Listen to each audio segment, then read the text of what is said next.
When a person dies, they are either a believer or a disbeliever. And that changes everything that happens next. This video is about what happens to the disbeliever in Barzakh, from the moment they die until the day of judgment. And while people in this world are standing around their body, a terrifying journey has already begun. I made a similar video about the life in Barzakh for a believer. The link is in the description. The Prophet, peace be upon him, said that when an evil person is about to leave this world, angels descend from the heavens, but unlike the believer, their faces are dark and severe, and they bring with them rough cloth from the fire. They sit as far as the eye can see. The room may look silent to people, but unseen things are happening around them. Then the angel of death comes and sits near the person's head, and he says, "O evil soul, come out to the anger and wrath of Allah." Imagine hearing those words at the moment of death.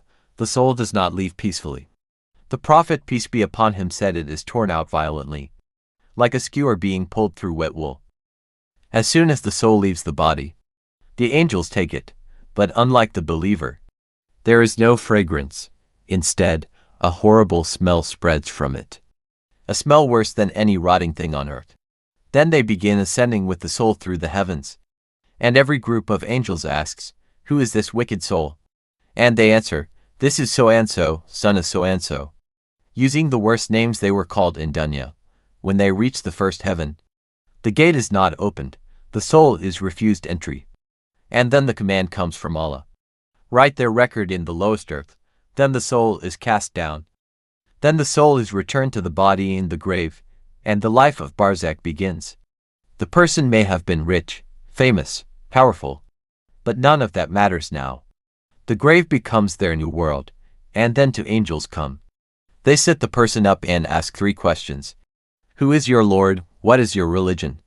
And who is your prophet?" But the disbeliever cannot answer. They say, I do not know."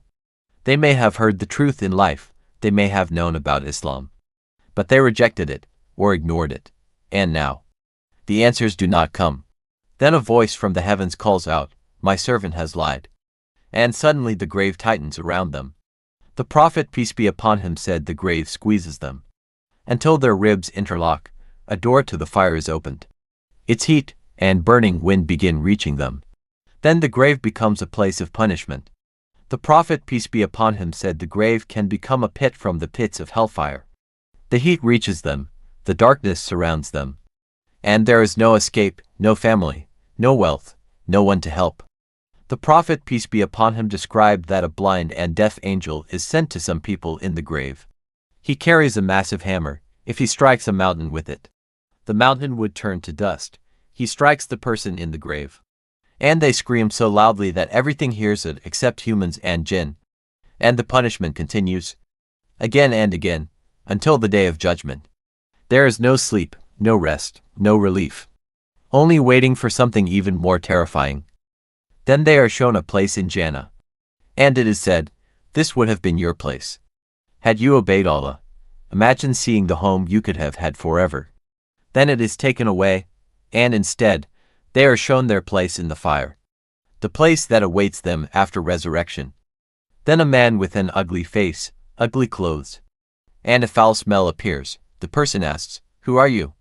And the man says, "I am your evil deeds. Every sin, every prayer abandoned, every act of arrogance, every moment of disbelief, now standing before them as their companion in the grave." The disbeliever becomes filled with terror. They wish the day of judgment would never come, because they know what is ahead is even worse. Meanwhile in dunya, people continue their lives. No one notices or feels anything different. Days pass, then years, then centuries may pass. But for the disbeliever, Barzakh is not sleep. Time moves extremely slow. It is a punishment until the day of resurrection. The grave is dark, the fear does not leave, and the punishment continues until the trumpet is blown. Then the world ends, mountains are destroyed, the seas overflow, the sky is torn apart, and every soul is raised again before Allah. The disbeliever rises from the grave in fear. The same grave they wished they could escape now opens to a day even more terrifying. That is the life of Barzakh for the disbeliever. From death, Until the day of judgment, this world feels long while we are alive. But after death, everything becomes clear. The grave is not the end, it is only the beginning. May Allah protect us from the punishment of the grave and guide us to Jannah. Ameen.